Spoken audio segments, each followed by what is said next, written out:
Hello दोस्तों, स्वागत है आपका और एक न्यू एजुकेशनल वीडियो में। तो दोस्तों, आज की वीडियो में हम देखने वाले हैं हमारे कक्षा 10वीं का अध्याय 9 भारतीय संविधान। ठीक है, जो कि काफ़ी आपका महत्वपूर्ण अध्याय है दोस्तों। और ये जो अगर हम परीक्षा अध्ययन की दृष्टि से देखें तो ये अध्याय 9 आता है, जबकि आपकी पुस्तक की अगर दृष्टि से देखेंगे तो ये आपका अध्याय 12 आएगा। ठीक है, परीक्षा अध्ययन में शॉर्ट टर्म तरीके से इसे जो अध्याय 9 के रूप में दर्शाया गया है। ठीक है, तो चलिए इसके हम कुछ बेसिक चीज़ें हमने पढ़ ली थी पार्ट 1 में, जिसमें हमने आपको ऑब्जेक्टिव और कुछ इस अध्याय से रिलेटेड में कुछ बताया था। ठीक है, लेकिन हम इस अध्याय के भी प्रश्न उत्तर की तैयारी करेंगे। तो दोस्तों, आपके थोड़े ज्ञान के लिए मैं बता दूं, इस अध्याय से जो है 4 अंक का एक प्रश्न पूछा जाता है, जो कि काफ़ी महत्व रखता है।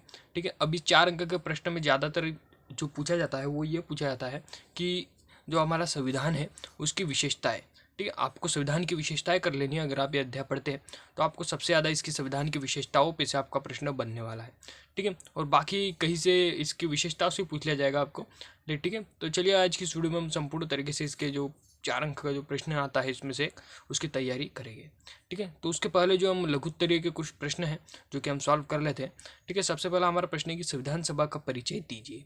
अब देखिए दोस्तों, आप सभी को पता है संविधान सभा क्या होती है। यहाँ पर दिया संविधान, तो आप सभी को मैंने बताया था कि संविधान क्या होता है। किसी देश के लिए एक पुस्तक निर्माण की जाती है, उस पुस्तक में उस देश में लागू किए गए सभी कानून, सभी नियम, वो सब कुछ लिखे होते हैं, तो होता है संविधान। लेकिन यहाँ पर देखिए पीछे क्या लिखा है, सभा, यानी वो जो पुस्तक लागू की गई है उसके जो निर्माता है, ठीक है, या उसमें जो नियम कानून दिए गए हैं, तो नियम कानूनों को लागू करने के लिए एक सभा का आयोजन किया जाता है, उसे हम कहते हैं संविधान सभा। ठीक है, तो यहाँ पर देखिए उसके आंसर में आपको लिखना है वह सभा जिसे किसी देश का संविधान बनाने का कार्य सौंपा जाए उसे संविधान सभा के नाम से जाना जाता है। ठीक है, तो मैंने आपको बताया था कि एक पुस्तक होती है, संविधान मतलब क्या होता है, एक पुस्तक होती है जिस पुस्तक में जो उस देश में लागू करने के सभी नियम कानून लिखे होते हैं। अब उन नियम कानून जो लिखता है, ठीक है, अब ऐसा तो नहीं है कि एक व्यक्ति ही लिखेगा, कुछ 4 5 6 व्यक्ति हो या फिर 10 12 या इनकी संख्या अधिक भी हो सकती है। उन व्यक्तियों को ये जो कार्य सौंपा जाता है, तो वे जो व्यक्ति लिखते हैं उन्हें जो है संविधान की जो सभा का जो है सदस्य मान लिया जाता है। ठीक है, और वो जो सभी सदस्य रहेगी वो जिस सभा में जिस कक्ष में बैठेंगे उसे कहेंगे हम संविधान सभा। ठीक है, तो ये प्रश्न उतना कठिन नहीं है, बस आपको लिखना है कि वह सभा जिसे किसी देश का संविधान बनाने का कार्य सौंपा गया हो उसे हम कहते हैं संविधान सभा। ठीक है, अगर आपको इसके आगे भी कुछ लिखना है तो आप ऐसा लिख सकते हैं कि भाई 1947 में जब हमारे देश की आज़ादी हुई तब हमारे देश का संविधान बनाने के लिए कुछ लोगों को इसका कार्य सौंपा गया, एक्सेट्रा एक्सेट्रा। बाकी आगे जिसकी जो चीज़ें लिखी हुई है वो आप पढ़ सकते हैं, ये कुछ तो सहपाठी नहीं है, लेकिन अगर आप अपने मन से लिखेंगे तो आपको ज़्यादा बेटर रहेगा। ठीक है, चलिए अगले प्रश्न की ओर बढ़ते हैं हम। ठीक है दोस्तों, तो इस अध्याय में अगला हमारा महत्वपूर्ण प्रश्न आता है कि राज्य के नीति निदेशक तत्वों से आपका क्या आशय है। ठीक है, ये प्रश्न की भी संभावना है, 2009 में प्रश्न पूछा गया था और इसकी थोड़ी थोड़ी संभावना बनती है कि प्रश्न परीक्षा में आ जाए या फिर हमें थोड़ा सा इसे जान लेना चाहिए। तो देखिए दोस्तों, इस प्रश्न में इसका उत्तर है नीति निदेशक। यानी नीति का मतलब आपको पता है, कोई भी नियम और कानून का मतलब होता है नीति। निदेशक यानी उसे बताने वाला, यानी नीति बताने वाला। अब नीति बताएंगे तो वो किसी देश के लिए, राज्य के लिए बताएंगे। ठीक है, तो राज्य के नीति निर्देशक तत्व, देखिए यहाँ पर भी लिखा है कि राज्य के नीति निर्देशक तत्व।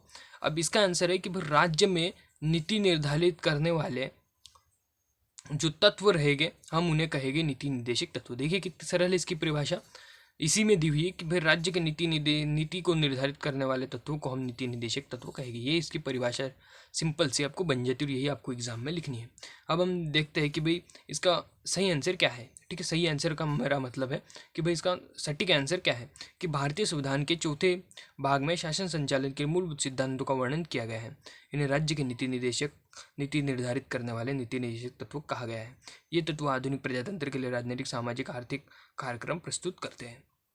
मतलब वही बात है कि भाई राज्य के नीति निर्धारित करने वाले जो तत्व रहेंगे हम उन्हें नीति निर्देशक तत्व कहेंगे, और इनका जो है वर्णन हमारे भारतीय संविधान के चौथे भाग में किया गया है। बस अगर आप इतना लिख देते हैं तो आपके अंक पूर्ण रूप से पक्के हो जाएंगे। ठीक है, और आप इसमें आगे कुछ लिखना चाहे तो आप यहाँ पर थ्योरी पढ़ सकते हैं। ठीक है, चलिए अगला प्रश्न देखते हैं हमारा, समाजवादी में पंथ निरपेक्षता से क्या आशय है। ठीक है, हमारा चौथा प्रश्न है और ये काफ़ी महत्वपूर्ण प्रश्न है। देखिए दोस्तों, 2013, 18 और 2009 में ये पूछा जा चुका है। ठीक है, अब देखते हैं हम समाजवादी क्या होता है और पंथ निरपेक्षता क्या होता है। अब देखिए दोस्तों, समाजवादी से आपको क्या आशय रखना है। समाजवादी से आपको आशय रखना है जितने भी जाति और धर्म होते हैं उन सभी को मिलाकर एक समाज का निर्माण करना, ये जो हमारे संविधान में कहा गया है कि भाई किसी को भी एक जाति धर्म मत मानो, सभी एक समाज की तरह रहो। एक हमारे अलग समाज बनाएगी जिसे हम कहते हैं भारतीय समाज।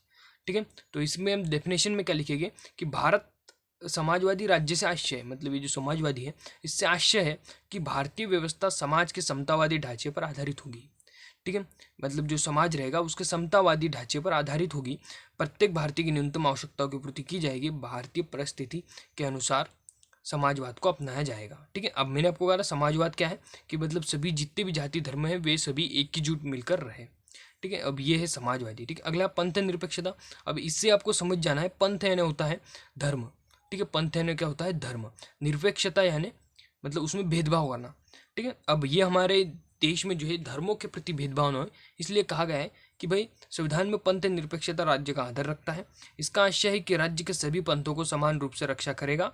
ठीक है, मतलब राज्य जो हमारा जो देश रहेगा या फिर हमारा जो पर्टिकुलर राज्य रहेगा वो सभी पंथों की समान रूप से रक्षा करेगा। स्वयं किसी पंथ को धर्म के रूप में नहीं मानेगा। मतलब हम अब मान लीजिए कोई राज्य है तो राज्य ऐसा नहीं कह सकता कि हमारा ये राज्य में केवल यही धर्म चलेगा, बाकी धर्म नहीं चल सकते।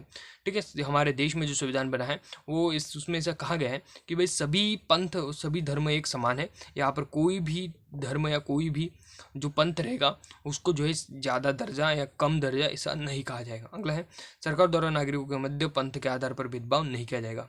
प्रत्येक व्यक्ति को अपने विश्वास धर्म की उपासना करने की स्वतंत्रता है। ठीक है, जो हमारे जो देश है वहाँ पर सभी व्यक्ति जो रहेंगे वो समान रूप से रहेंगे, यहाँ पर भी भेदभाव नहीं किया गया। अब इसे याद करने की ट्रिक देखिए, समाजवाद का अगर आपको पूछा जाए कि भाई परीक्षा में आ जाए आपको कि समाजवादी में पंथ निरपेक्षता से आशय समझाइए, तो आपको क्या लिखना है कि भाई समाजवादी यानी हमारे देश में यानी भारतीय व्यवस्था में समाजवाद के समतावादी ढांचे पर आधारित है। यानी जो हमारे भारतीय व्यवस्था है वो समाज के समतावादी ढांचे पर जो है आधारित है। यहाँ पर भारतीय की प्रत्येक न्यूनतम आवश्यकताओं की पूर्ति की जाती है। ये आपको समाजवाद में लिखना है। और पंथ निरपेक्षता में आपको लिखना है कि भाई प्रत्येक राज्य को जो है भारत को जो है भारत में प्रत्येक राज्य को जो है स्वयं किसी भी धर्म को या किसी भी पंथ को जो बढ़ावा नहीं देना है, सभी को एक समान रखना है। या फिर राज्य इस प्रकार का निर्धारित नहीं कर सकता और किसी पंथ को ऊंचा या नीचा नहीं मान सकता। ये आप इसमें मन से भी लिख सकते हैं। ठीक है, अगर आप मन से लिखते हैं और अच्छी प्रकार से लिखते हैं तो आपके जो किसी भी प्रकार के कोई भी अंक काटने वाला नहीं है। तो चलिए हम इसके महत्वपूर्ण प्रश्नों की ओर बढ़ते हैं जो कि हमारे काफ़ी महत्वपूर्ण होने वाले हैं, जिनकी अधिक संभावना होती है कि वे परीक्षा में आपको पूछे जाए। ठीक है, तो इसका मोस्ट टाइम पे प्रश्न इस अध्याय का जो है वो है भारतीय संविधान की विशेषताओं को वर्णन कीजिए। अगर आप कोई इस अध्याय से कुछ भी नहीं करते और केवल ये प्रश्न भी करते हैं तो आपका काम जो है बन जाएगा। ठीक है, तो ये प्रश्न देखिए आप 2011, 13, 16, 19, 12 और 2009 बहुत सारे वर्षों में ये जो पूछा गया है। ठीक है, अब ये जो है 2019 तक की ये परीक्षा दिन है। इसके बाद की अगर आप देख सकते हैं तो इन सालों में भी ये पूछा गया हो शायद। ठीक है, तो चलिए देखते हैं। सबसे पहला आपका प्रश्न बनता है यहाँ पर भारतीय संविधान की विशेषताओं का वर्णन कीजिए। अब जो है मैंने आपको बताया संविधान क्या होता है, एक पुस्तक होती है जिसमें जो है सभी प्रकार के नियम कानून लिखे होते हैं। अब हमें बताना है कि भाई जो हमारे जो भारत का जो संविधान है यानी जो हमारे भारत के लिए जो संवैधानिक पुस्तक लिखी गई है उसकी क्या क्या विशेषताएँ हैं। ठीक है, जो उसे जो है अलग दूसरों के संविधान से बेहतर बनाती है, दूसरे देशों के जो संविधान होते हैं उनसे बेहतर बनाती है। तो सबसे पहला जो हमारे संविधान की विशेषता होगी वो दोस्तों होगी लिखित एवं निर्मित संविधान। मतलब हमारा जो संविधान है वो लिखित है, मतलब कोई बोलकर इसे निर्माण नहीं करता। पुराने ज़माने में क्या होता था दोस्तों, जो राजा महाराजा होते थे उनके यहाँ पर पर्टिकुलर कोई नियम कानून नहीं था, वही जैसा बोलते थे वैसे ही बन जाता है। और आज भी जो है ब्रिटेन और यहाँ पर ऐसे देशों में जो अभी भी लिखित निर्मित संविधान नहीं है, यहाँ की जो रानी जो कहेगी वो यहाँ पर जो है सर्वमान्य होगा। लेकिन हमारे देश में क्या है, बिल्कुल हमारे देश के जो नेता हुए हैं, मतलब जिन्होंने देश के लिए किया है, उन्होंने जो हमारा संविधान लिखा है और उसे निर्मित किया है और उनमें पर्टिकुलर सभी चीज़ें जो है दर्शाई गई है। अब देखिए यहाँ पर अगर आप संविधान की विशेषता लिख रहे हैं तो आपको सबसे पहला पॉइंट डाल देना और यहाँ पर लिखना है लिखित एवं निर्मित संविधान, जिसमें आपको लिखना है कि भाई भारत का संविधान जो है लिखित एवं निर्मित संविधान है, यह ब्रिटेन के संविधान की भांति अलिखित नहीं है। ठीक है, चलिए फर्स्ट पॉइंट आपको उम्मीद करता हूँ समझ में आया होगा कि भाई हमारा भारतीय संविधान लिखित एवं निर्मित संविधान है। अगला आपका संपूर्ण संप्रभुत्व एवं लोकतांत्रिक गणराज्य। अब इसका मतलब क्या होता है दोस्तों कि हमारा जो संविधान है उसके अनुसार हम संपूर्ण संप्रभुत्व है, मतलब हमारे पास संपूर्ण अधिकार है किसी भी चीज़ का। मतलब जैसे मान लीजिए मेरे पास कोई ज़मीन है, ठीक है, और मेरे पास पूरे अधिकार है कि मैं ज़मीन को दूसरे को जो है बेच सकता हूँ। लेकिन मान लीजिए कोई समिति के पास कोई ज़मीन है, ठीक है, और समिति का कोई पर्टिकुलर व्यक्ति इसे बेचना चाहे या फिर कोई दूसरा व्यक्ति है और वो जो है इसे फोर्स करे कि भाई तू ये ज़मीन जो है मुझे बेच दे, तो क्या ये बेचेंगे? नहीं बेचेंगे ना, ठीक है। कोई भी बाहरी ताकत हम पर दबाव नहीं बना सकती है, ठीक है। हम हमारे खुद के मालिक रहेंगे, हम चाहे तो बेच दें ना ही बेच दें, ठीक है। तो उसी प्रकार से पॉइंट है कि संपूर्ण प्रभुत्व या लोकतांत्रिक गणराज्य हमारा, मतलब संपूर्ण हमारे पास प्रभुत्व संपन्न है। हमारा भारत अपने आंतरिक एवं बाह्य मामलों में सर्वोच्च शक्ति रखता है। मतलब भारत जो रहेगा, मतलब हमारा जो देश भारत रहेगा, वो अपने आंतरिक यानी जो अंदर के जो मामले हो रहे हैं और जो बाहर के जो मतलब देश के बाहर जो मामले हो रहे हैं उसकी सर्वोच्च शक्ति रखता है। लोकतंत्रात्मक का आशय है कि भारत में राज्य सत्ता का स्रोत रहेगा। भारत गणराज्य भी है क्योंकि राज्य का प्रधान जनता के प्रतिनिधियों द्वारा चुना व्यक्ति होता है, ठीक है। मतलब हमारे यहाँ पर जो है हमारे पास संपूर्ण अधिकार होते हैं कि हम देश के अंदर आंतरिक और बाह्य मामलों पर संपूर्ण अधिकार प्राप्त कर सकें, ठीक है। तो आपको एग्जाम में लिखना है कि भाई भारत जो है संपूर्ण प्रभुत्व संपन्न लोकतांत्रिक गणराज्य है तथा भारत के पास यह शक्ति है कि वह जो है अपने आंतरिक तथा बाह्य मामलों को स्वयं ही जो इसे निपटा सके। कोई भी बाहरी व्यक्ति इस पर हमारे देश पर जो है प्रेशर नहीं बना सकता, ठीक है। अगला देखिए आप, अगला तीसरा पॉइंट है हमारा संसदीय शासन प्रणाली, ठीक है। संसदीय शासन प्रणाली क्या होती है दोस्तों? संसद मतलब देखा होगा आपने, हमारे देश में जो संसद है उसके 3 भाग है, लोकसभा, राज्यसभा और राष्ट्रपति, ठीक है। ये संसद के 3 भाग हैं। अब अगर कोई भी नियम कानून या कोई भी अगर चीज़ लानी है तो उसमें जो है संसद में उसके लिए नियम पारित किया जाता है। सबसे पहले लोकसभा में, फिर उसके बाद राज्यसभा में, फिर राष्ट्रपति उस पर हस्ताक्षर करता है और वो जो नियम बन जाता है। अब हमारे यहाँ पर जो संसदीय शासन प्रणाली है, अब संसदीय शासन प्रणाली में क्या होता है दोस्तों? राष्ट्रपति जो रहता है वो नाम मात्र का रहता है, यहाँ पर जो प्रधानमंत्री द्वारा शासन चला जाता है। तो ये हमारे यहाँ पर मेन पॉइंट है, ठीक है। संसदीय शासन प्रणाली काफ़ी डीप है, आप इतनी बातों पर गौर मत कीजिए। बस अब संसदीय शासन प्रणाली में लिखिएगा कि हमारे देश में जो संसदीय शासन प्रणाली अपनाई जाती है और इसमें जो है देश का संवैधानिक जो प्रधान होता है वो राष्ट्रपति होता है, जबकि वास्तविक जो सत्ता होती है वो मंत्रिपरिषद के अधीन होती है। अब मैंने आपको बताया कि यहाँ पर जो राष्ट्रपति नाम मात्र का शासक होता है, बाकी असली सत्ता तो मंत्रिपरिषद में होती है। मतलब मंत्रिपरिषद मतलब आप समझ गए होंगे, मंत्रिपरिषद का जो मुखिया जो रहेगा प्रधानमंत्री, उसके पास पूरी पावर रहेगी, जहाँ पर संसदीय शासन प्रणाली रहेगी, ठीक है। तो यही हमारे देश में। अगला है अंततः लचीला एवं अंशतः कठोर, ठीक है। अब इसका क्या मतलब हुआ दोस्तों कि जो हमारा जो भारत का जो संविधान है वो लचीला है और कठोर है।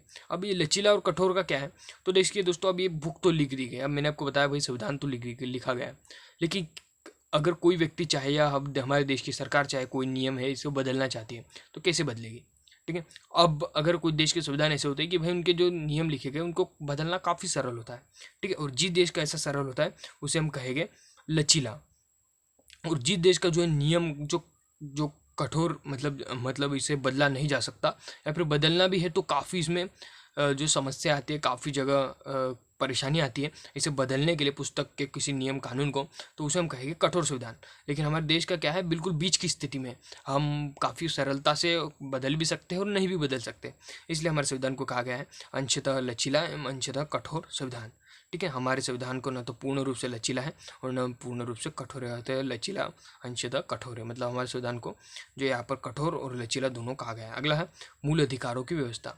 अब मूल अधिकार क्या होते हैं दोस्तों? किसी व्यक्ति को पर्टिकुलर, अब मान लीजिए मैं हूँ और मुझे कुछ ऐसे संविधान द्वारा पर्टिकुलर अधिकार दिए गए हैं कि भाई मैं ये कर सकता हूँ। अगर कोई सार्वजनिक संपत्ति है, मान लीजिए कोई बस स्टैंड है, उस पर कोई सरकार की जो वस्तु या सार्वजनिक वस्तु लगी है और उसको कोई ठेस पहुँचाता है, तो मेरे पास अधिकार है कि मैं उस व्यक्ति को जो है चिल्ला सकता हूँ, उसको जो है डांट सकता हूँ इस कार्यों के लिए। तो ऐसे ही कुछ मूल अधिकार हमारे यहाँ पर संविधान में व्यवस्था की गई है, जिसका यहाँ पर हम पढ़ते हैं कि मूल अधिकार नागरिकों के व्यक्तित्व विकास के लिए अनिवार्य होते हैं, अतः भारतीय संविधान में नागरिकों के लिए मूल अधिकारों की व्यवस्था की गई है, सरकार इनमें हस्तक्षेप नहीं करती है। मतलब हमारे जो देश है वहाँ पर कुछ ऐसे मूल अधिकार बनाए गए हैं जो कि नागरिकों के हैं, सरकार इसमें बोल नहीं सकती है। अगर कोई सरकारी संपत्ति को ठेस पहुँचा रहा है, नुकसान पहुँचा रहा है, तो भाई व्यक्ति बोल सकता है, उसे कोई कुछ नहीं कर सकता, ठीक है। अगला है आपका संघात्मक शासन व्यवस्था। भारतीय संविधान में प्रथम अनुच्छेद के अनुसार भारत राज्यों का एक संघ है। इस प्रकार के संघात्मक शासन व्यवस्था के अपनाए गए हैं, राज्य की शक्ति एक स्थान पर केंद्रित न होकर केंद्र राज्य सरकारों में विभाजित किया गया है। अब दोस्तों आपने देखा होगा कि हमारे यहाँ पर जो केंद्र की अलग सरकार है, मतलब पूरे जो भारत में रहेगा वो प्रधानमंत्री शासन चलाता है पूरे भारत में, ठीक है। लेकिन राज्य में जो है मुख्यमंत्री शासन चलाता है। अब जो है मुख्यमंत्री को भी उतना ही दर्जा दिया जाता है जितना कि प्रधानमंत्री को दिया जाता है। देश में प्रधानमंत्री की उतनी वैल्यू होती है जितनी राज्य में मुख्यमंत्री की होती है।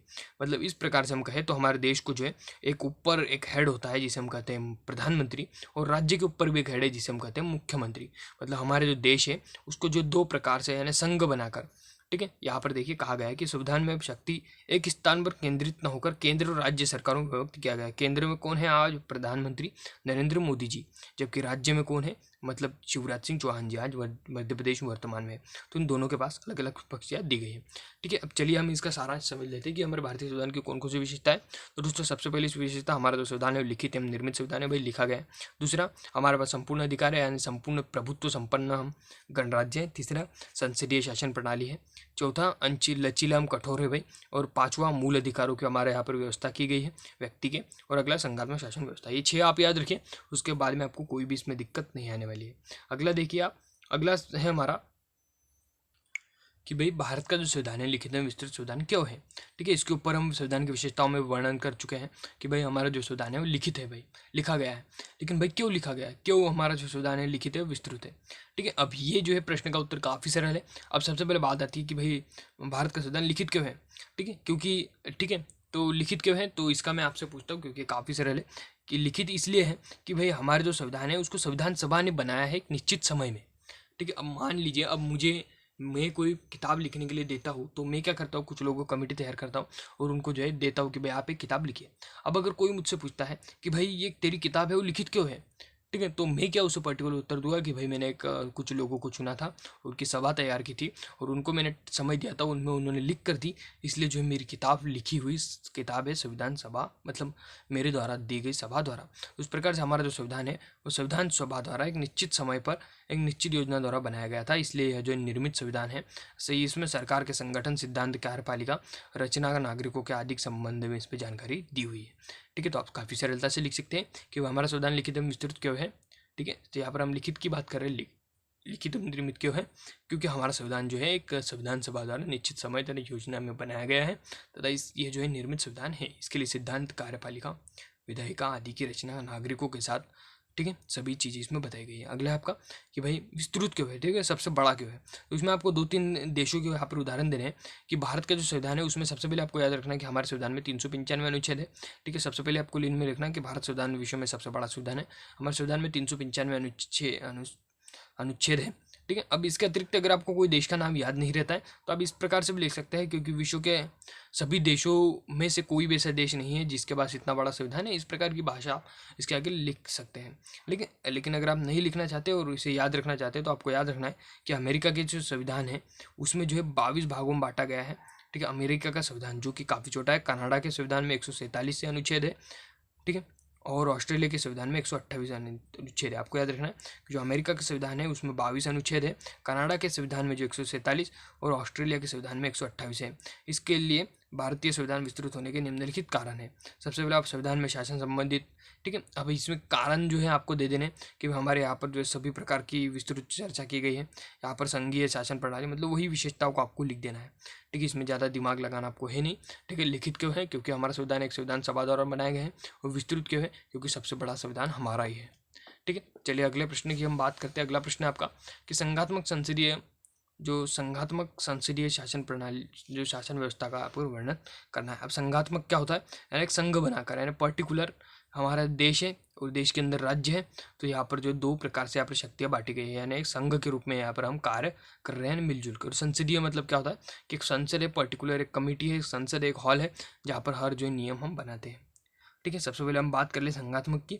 तो भारत संविधान में प्रथम अनुच्छेद के अनुसार भारत राज्यों का एक संघ है। इस प्रकार भारत में, ठीक है, ये हम पढ़ चुके हैं कि भाई हमारे जो भारत में उसे शक्ति एक स्थान पर न होकर 2 स्थान पर बांटी गई है, केंद्र और राज्य। ठीक है, ये संघ आपको क्लियर है कि वह भारत में जो है शक्ति को एक स्थान पर नहीं 2 पर बांटा गया है, केंद्र पर और राज्य। और संसद क्या है, भारत संविधान द्वारा देश में संसदीय शासन प्रणाली की व्यवस्था की गई है। संसदीय शासन प्रणाली में उस शासन प्रणाली को कहते हैं जिसमें राज्य का अध्यक्ष नाम मात्र का अध्यक्ष होता है। वास्तविक शासन प्रधानमंत्री तथा मंत्रिपरिषद द्वारा चलाया जाता है। ठीक है, हमारे यहाँ पर जो है संसदीय शासन प्रणाली में क्या होता है, आपको अगर एग्जाम में पूछा जाए तो आपको लिख देना है कि संसदीय शासन प्रणाली जो राष्ट्रपति जो होता है नाम मात्र का शासक होता है, असली सत्ता होती है प्रधानमंत्री और मंत्रिपरिषद के हाथों में होती है। ठीक है, चलिए देखते हैं हमारा अगला इस अध्याय का महत्वपूर्ण प्रश्न ठीक है। तो अगला हमारे इस मध्य का महत्वपूर्ण प्रश्न है कि भाई संविधान में वर्णित मौलिक अधिकारों का वर्णन कीजिए। तो संविधान में जो मौलिक अधिकार दिए गए उनका वर्णन कीजिए। अब मौलिक अधिकार क्या होती है दोस्तों? मौलिक यानी सभी के लिए दिए गए अधिकार। यानी देखिए, जब इसका सबसे सही तरीका मैं आपको बताऊँ, सही इसका उदाहरण, तो जो अंग्रेजों के ज़माने में कैसा होता था, या फिर अगर हम मुगल काल की बात करें, तो वहाँ पर अगर आप पूजा पाठ करने जाते थे तो वहाँ पर आपको, अगर आप मुस्लिम धर्म के थे, अगर आप इस्लाम को मानते हैं, तो आपसे कोई भी कर नहीं लिया जाता था। जबकि आप अगर हिंदू धर्म को मानते हैं, ईसाई धर्म या अन्य किसी भी धर्म को मानते हैं, तो आपसे वहाँ पर जो है कुछ कर लिया जाता था। ठीक है। लेकिन जो यहाँ पर जो हमारा जो संविधान लिखा गया, तो उसमें ऐसा लिखा गया कि भाई सबको सभी समान अधिकार दिए जाने चाहिए। तो इसलिए जो है यहाँ पर जो मौलिक अधिकार दिए गए कि भाई आपको समानता का अधिकार है, स्वतंत्रता का अधिकार है, शोषण के विरुद्ध अधिकार है, देश में कहीं पर भी घूमने का अधिकार है, धार्मिक स्वतंत्रता का अधिकार है, सांस्कृतिक शिक्षा का अधिकार है और संवैधानिक उपचारों का अधिकार है। अब इसके बारे में आप जो जब आप इसे पढ़ेंगे तो आपको समझ में आ जाएगा कि भाई समानता का अधिकार क्या है, कि प्रत्येक व्यक्ति को जो है कानून के समक्ष समान समझा गया है। स्वतंत्रता का अधिकार क्या है? सभी व्यक्ति को अपने विचार प्रकट करने, भाषण देने का संपूर्ण अधिकार है। शोषण के विरुद्ध अधिकार क्या है? कि अगर कोई आप पे शोषण करता है तो आप उसके खिलाफ आवाज़ उठा सकते हैं। धार्मिक स्वतंत्रता का अधिकार क्या है? कि भाई आपको अपने धर्म के लिए पूर्ण रूप से स्वतंत्रता है। आपको कोई भी नागरिक किसी भी धर्म का हो, उसका जो है उसका धर्म सर्वमान्य होगा। अगला है आपका सांस्कृतिक एवं शिक्षा संबंधी अधिकार, कि भाई प्रत्येक व्यक्ति को संस्कृति एवं शिक्षा देने का तथा लेने का संपूर्ण अधिकार है, और अपनी जो संस्कृति उसको सुरक्षित रखने का भी संपूर्ण अधिकार इसमें ही आ जाता है। और अगला संवैधानिक उपचारों का अधिकार। इस अधिकार को प्रत्येक व्यक्ति को अधिकार दिया गया है कि यदि वो 5 अधिकारों का अधिकार उपेक्ष किया जाए, छीना जाए, तो चाहे वो सरकार का ही क्यों न हो, वो सर्वोच्च उच्च न्यायालय में मांग कर सकता है। मतलब वो जो न्यायालय में मांग कर सकता है, ये जो है इस अधिकार के तहत आता है। ठीक है। और यहाँ पर देखिए, आप इसी का प्रश्न है मौलिक कर्तव्य। अब आपका सवाल हो सकता है कि सर मौलिक अधिकार क्या होते हैं, मौलिक कर्तव्य क्या होते हैं? तो देखिए, नागरिकों के जो ये जो आपको हमने जो अभी पढ़े, जो 6 मौलिक अधिकार, वे किसके लिए दिए गए हैं? सभी के लिए दिए गए। लेकिन कुछ जो है नागरिकों के लिए अलग से दिए गए हैं। ठीक है। नागरिकों के लिए अलग से जो है मौलिक कर्तव्य दिए गए हैं, जो किसी भी नागरिक का कर्तव्य बनता है। ठीक है। तो ये नागरिकों के कर्तव्य है, आप इन्हें पढ़ सकते हैं, कुछ 10 है ये। ठीक है। और वीडियो काफ़ी लंबी हो चुकी है, इसलिए मैं जो इन्हें अभी आपको नहीं समझा सकता हूँ। ठीक है। लेकिन कोई दिन हम इन पर जो है डिस्कस करेंगे। ठीक है। तो यहीं पर जो ये चैप्टर समाप्त होता है। चैप्टर से अधिक कोई प्रश्न नहीं पूछे जाते। बस आपको चैप्टर में 1-2 चीज़ें याद रखनी है। क्या है, आपको इस चैप्टर की जो है संविधान की विशेषताओं को कर लेना है, और चैप्टर के वो ऑब्जेक्टिव जो आपको कर लेना है। बस आपका जो चैप्टर जो है कंप्लीट हो जाएगा। तो चलिए मिलते हैं नेक्स्ट वीडियो में और किसी नए टॉपिक के साथ।